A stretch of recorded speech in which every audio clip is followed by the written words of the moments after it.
A warm welcome to all in this new video. Today's topic is popular English acronyms. The first one is AD.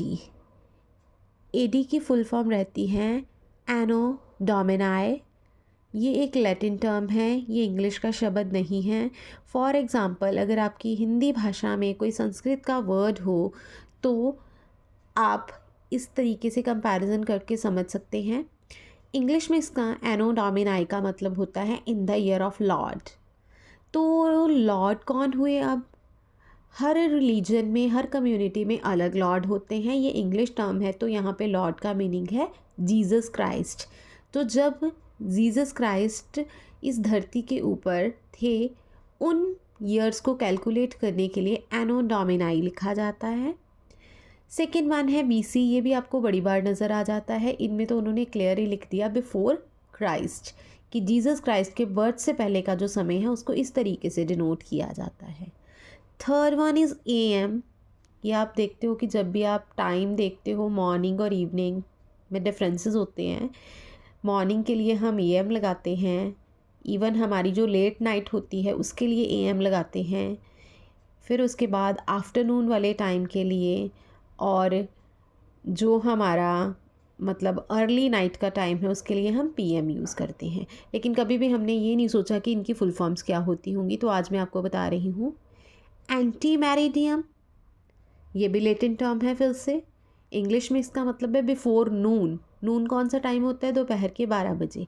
दोपहर से 12 बजे से पहले का जो समय होता है उसको हम एंटी मैरिडियम बोलते हैं.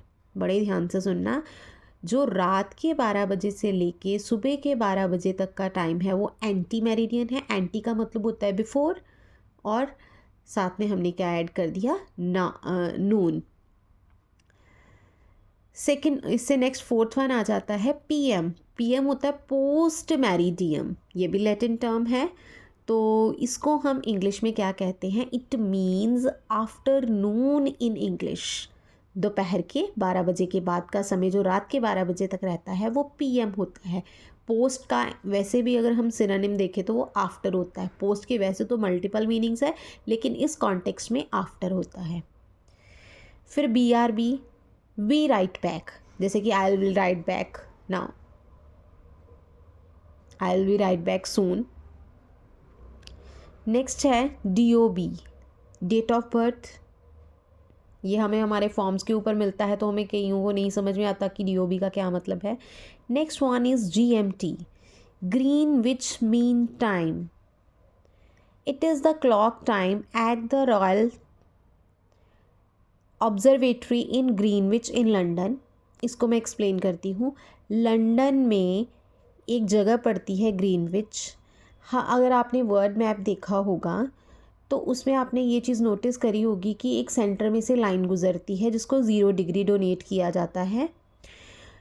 टाइम के रिलेशन में उस 0 डिग्री की बहुत ही ज़्यादा इम्पॉर्टेंस है, क्योंकि हम लोग कहते हैं ना कि भारत अमेरिका से इतने घंटे आगे चल रहा है या इतने घंटे पीछे चल रहा है. किसी भी पर्टिकुलर कंट्री से हम कंपैरिजन करते हैं, वो किसकी मदद से कर पाते हैं?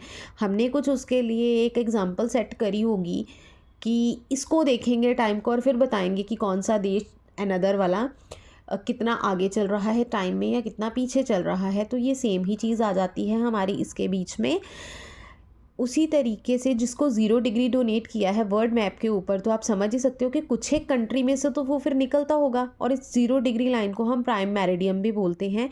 तो ये जो प्राइम मेरिडियम है ये काफ़ी कंट्रीज़ में से क्रॉस करता होगा. कंट्री में फिर आ जाती है हमारी काउंटी या डिस्ट्रिक्ट वगैरह, तो डिस्ट्रिक्ट में सिटी वगैरह. इस तरीके से वो कहीं ना कहीं से तो क्रॉस करता हो ही सकता है ना.